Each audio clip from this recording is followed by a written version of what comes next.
Donc il y a un panel de mesures qui ne seront pas réalisables. Donc ma question, et avant mon message personnel, c'est de savoir, allez-vous faire fi du Conseil constitutionnel ou alors allez-vous reconnaître aux yeux des Français qu'il y a des mesures que vous ne pourrez pas mettre en place? Deuxième chose, message personnel. Vous défendez beaucoup ma communauté, je vais faire le chiffre de service ce soir. Comme LFI défend beaucoup les musulmans, vous avez pris le contre-pied, vous défendez beaucoup la communauté juive, et justement, il y a ce ping-pong.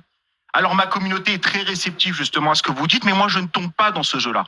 Je ne tombe pas dans ce jeu-là, monsieur de Bardella. C'est pas un jeu ce que subissent nos compatriotes de confession juive. Je ne voterai pas, par exemple, pour quelqu'un qui à 18 ans faisait la queue pour prendre une photo avec Jean-Marie Le Pen, pour quelqu'un qui en 2023, c'était il y a 2 ans, disait « Je ne pense pas que Jean-Marie Le Pen soit antisémite, mais on est revenu sur la bourde parce que justement on a vu que ça avait été une maladresse. » Vous parlez du groupuscule tout à l'heure, les groupuscules d'extrême droite, d'extrême droite, il y en a partout.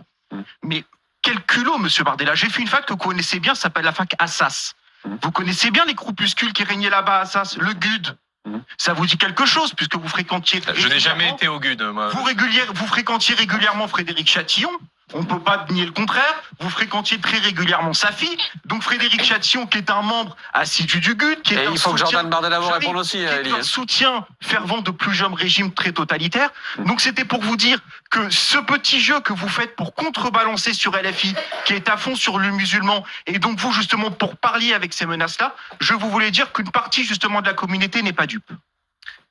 Bon, tout le monde aura compris que je vous convaincrai pas ce soir, cher monsieur. Mais je vais essayer.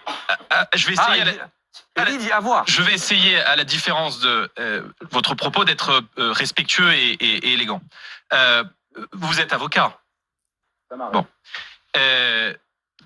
La décision de suspendre une allocation familiale n'est pas une décision juridique. C'est une décision administrative, puisqu'elle relève non pas de l'autorité judiciaire, mais elle relève du préfet. Donc, ce que vous dites, pourtant comme juriste, est faux. Deuxièmement, devant le Conseil d'État, donc ce sera deuxièmement, pardon. Je vous ai pas interrompu. Deuxièmement, sur de la communauté juive. Bon. Ce n'est pas le Rassemblement national, ni les Français qui votent pour le Rassemblement national, qui, depuis maintenant plusieurs années, font craindre une insécurité et une barbarie toujours plus violente pour nos compatriotes de confession juive. J'ai grandi dans un département qui s'appelle la Seine-Saint-Denis, où aujourd'hui, il n'y a plus beaucoup de Français de confession juive, en tout cas qui osent porter la kippa, parce qu'ils ne se sentent plus en sécurité, et que l'islam radical, qui s'est aujourd'hui enraciné et qui a pris le pouvoir dans d'innombrables quartiers français, menace leur sécurité, leur liberté et les fait craindre pour leur vie. Donc, moi, j'ai toujours été extrêmement cohérent à l'égard de la lutte contre l'antisémitisme. J'ai toujours combattu le fondamentalisme islamiste. Vous savez, en 2025, il y a un responsable politique qui a été reçu en Israël et qui s'est rendu à Yad Vashem. Il est devant vous.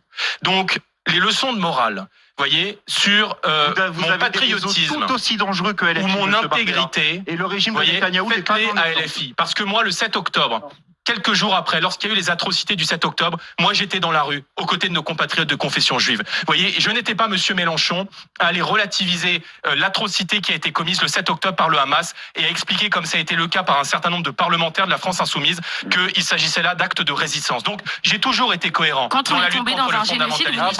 Et je vais vous dire, aujourd'hui, beaucoup de Français de confession juive se tournent vers le Rassemblement national, c'est parce qu'ils ont bien compris que nous étions un bouclier pour les protéger. Donc, je veux dire, me faites pas l'accusation de c'est de l'électoralisme. Vous voyez, ce que fait Mélenchon, c'est de l'électoralisme. Parce que consentez au fait que le nombre de Français de confession musulmane est peut-être un peu plus important que le nombre de Français de confession juive dans notre pays quand ils ne sont pas tentés de partir. Donc, on n'est pas électoraliste. Vous voyez, si on avait voulu être électoraliste, on aurait fait comme M. Macron, on aurait séché la marche de soutien aux victimes des attentats du 7 octobre. Et dans mon livre, je fais le portrait d'une franco-israélienne qui a subi le 7 octobre dans sa chair et qui ne comprend pas, comme beaucoup de personnes, la faiblesse de nos dirigeants avec une idéologie qui ne veut pas se séparer, mais qui veut nous conquérir. Et je parle là de l'islamisme.